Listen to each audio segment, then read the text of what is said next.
Hello, hello, welcome back. I love you all. Yeah, I'm happy you're here. Today, I want to show you something that is really, really simple for your face. I'll be using turmeric. I love it so much. It brightens up your skin. It removes pigmentation. It makes your skin very smooth. Here it is. That's the amount of turmeric that I will be using just to show you how I make my homemade turmeric scrub. I love baking soda. I use baking soda. You can also use honey. You can also use sugar, brown sugar. Um, you know.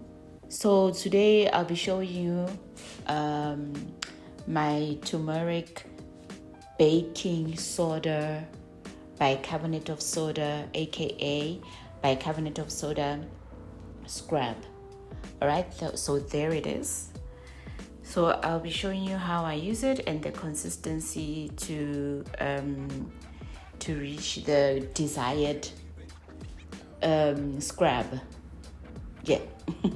So here it is. This is the amount that I'll be using, and I'll be putting it in the container and mixing it together.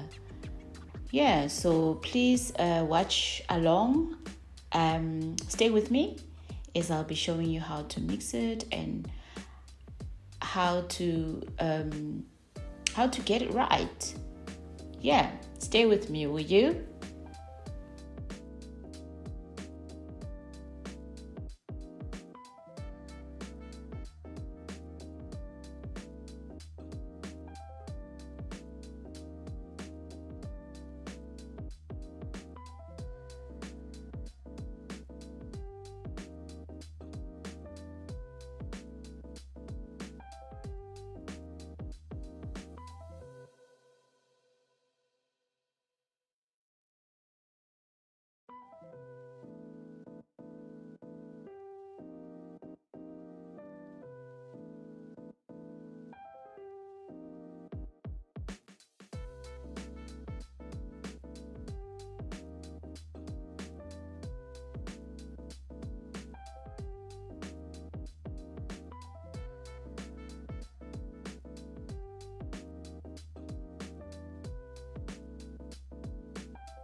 Okay, just leave it on your skin for about 10 minutes until it dries out, and then yeah, and then you wash it off. Oh yeah, I forgot to mention that I also did my hair. I did some curls, so that's a video for another day. So here's my skin. Here is the final result. I feel soft. My skin feels soft and fresh, and I mean, just you gotta have to try this for yourself to experience this. I cannot explain this. See you later.